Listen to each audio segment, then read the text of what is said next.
Hello, my name is Reed. Hope you guys are having a wonderful day. And I have a question for you. How many of you guys play a sport? I'm assuming that's a lot of you that play a sport. Just put your hand up.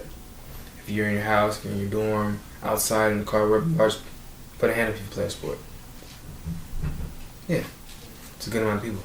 So, Malia Hearn also plays a sport. Malia is a high school junior, and she plays basketball. Now, one day during basketball practice, she sprained her ankle, per Cincinnati Children's Health. Now, Malia's predicament is not a rare one. Per Johns Hopkins Medicine, 30 million children and teens play a sport. And of that 30 million, 3.5 million children and teens get injured every year. Now, that's a very high percentage of children and teens who are just getting injured every year. A very high percentage. And although injuries are often part of the game and players should push through their limits, there are more preventative measures that can be taken in order to prevent injuries. Now, two of those preventative measures are warming up and cooling down.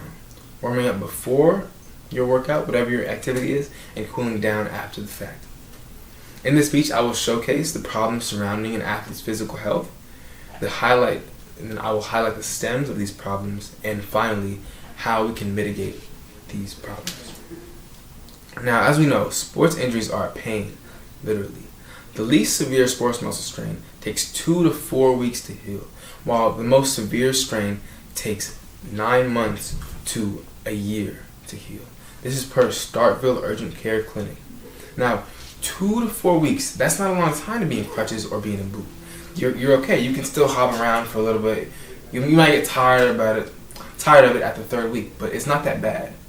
However, if it's a 9 months to a year that you're in crutches, that you're in a boot, that's a lot of impediments towards your just daily lives. You can't really get around. You can't be independent at all. You have to have other people support you. And not that that's a bad thing, but it is an impediment to usually how you live your life. And that's a lot of time to rehab and stuff like that. So another reason that sports injuries are undesirable is, their knack for leaving a mark. Semisportsmed.com says that sports injuries can linger sometimes and leave long-lasting health effects like arthritis. Now that we've gone through the problems, it's time to understand why these are such problems. Why is this a problem? And one of the reasons that sports injuries are such a problem is the fact that warm up and before a physical activity and cool down after a physical activity is not always done. Many people are thinking these essential activities are not that essential. They want to speed up their workout. They want to get back to doing whatever they're doing. They still want to work out. So they just do whatever their actual workout is, and they don't do the warm-up. They don't do the cool-down. And according to TriCityMed.org, these habits may be harming people more than benefiting them when they skip these essential parts of the workout, the warm-up and the cool-down. Now, in studies done in 2006 by J-Size Sport, it was found that warm-up prior to workout significantly reduced injury risk.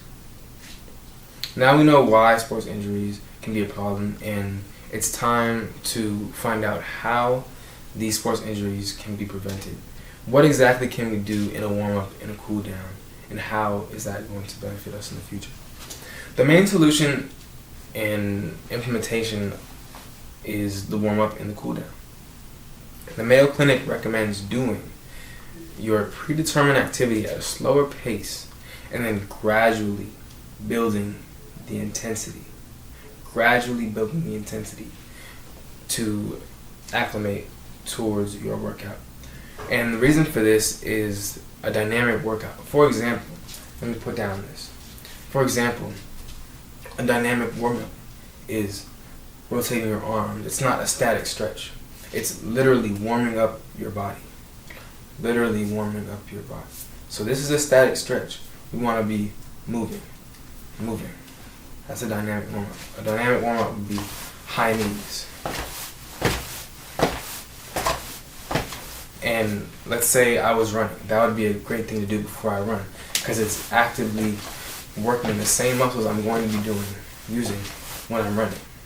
So, for the cool down, the Mayo Clinic also recommends that something very similar is done. The exact opposite. So how we did it for the warm-up was to gradually intensify what we're doing with our movements. Now, for the cool down, the Mayo Clinic suggests that we gradually reduce the intensity of our workout.